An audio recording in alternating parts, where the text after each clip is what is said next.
French തേരോട്ടം തടയാൻ Moroccan മനസ്സിലെ ഒരേ ഒരു പദ്ധതി പ്രതിരോധ കോട്ടയിൽ അങ്ങ് തളച്ചേക്കുക. എന്നാൽ മെരുങ്ങാത്ത ചിലരുണ്ടെന്നൊരു കിലിയൻ ഓർമ്മപ്പെടുത്തലാണ്. ആക്രമണ ഫുട്ബോളിന്റെ തനിനിറം പേറുന്നൊരു ഫ്രാൻസ് പട, അവരിലൊരു വേഗരാജാവ് കിലിയൻ എംബാപ്പെ. ഇതിലും മികച്ചൊരു സംഘം ഈ ലോകകപ്പ് വേദിയിൽ കണ്ടതേയില്ല. അന്ന് ഖത്തറിൽ ഫ്രാൻസിൽ അടിതെറ്റിയൊരു ഓർമ്മകൾ മൊറോക്കോയ്ക്ക് എങ്ങനെ മറക്കാനാണ്?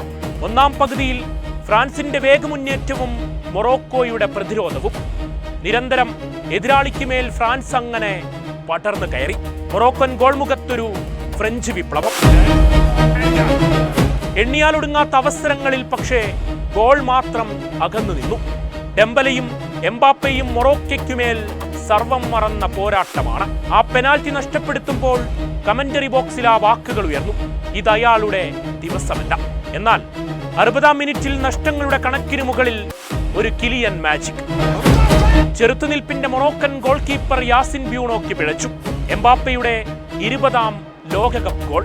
ചെറുത്തുനിൽപ്പിനേറ്റ വിള്ളലിൽ മിനിറ്റ് 6 പിന്നിടും മുൻപ് മൊറോക്കൻ ഗോൾ വലയിൽ ഫ്രഞ്ച് പ്രഹരം. ഡെംബലയിൽ 2-ാം ഗോളും പിറന്നു. ആഫ്രിക്കൻ കരുത്തർ മൊറോക്കോയ്ക്കിനി ഇതങ്ങ് മറന്നേക്കാം. സർവാധിപത്യത്തിൽ ഫ്രാൻസ് പടയുടെ തേരോട്ടം അത് തുടരുകയാണ്. ഓൺ ടാർഗറ്റ് ഷോട്ടുകൾ ഉൾപ്പെടെ 21 അവസരങ്ങളാണ് ഫ്രാൻസ് പടയിൽ ഉതിർന്നത്. അത്ഭുതം സ്വപ്നം കണ്ടിറങ്ങിയ ഹക്കീമിയും സംഘവും ഒരിക്കൽ കൂടി ഫ്രാൻസിന് മുന്നിൽ വീണു. തുടർച്ചയായ 3-ാം സെമിയിൽ വീരോചിതമായ ഫ്രാൻസ് മുന്നേറ്റം.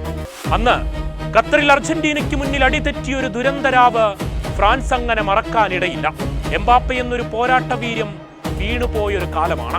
എല്ലാത്തിനും മറുപടിക്കായി ഫ്രഞ്ച് പട വരികയാണ്. ഏത് വൻമതിലും തകർക്കാൻ കെൽപ്പുള്ളൊരു ചാവേർ സംഘം. എതിരാളി ആരെങ്കിലും ഒന്നുറപ്പിക്കാം.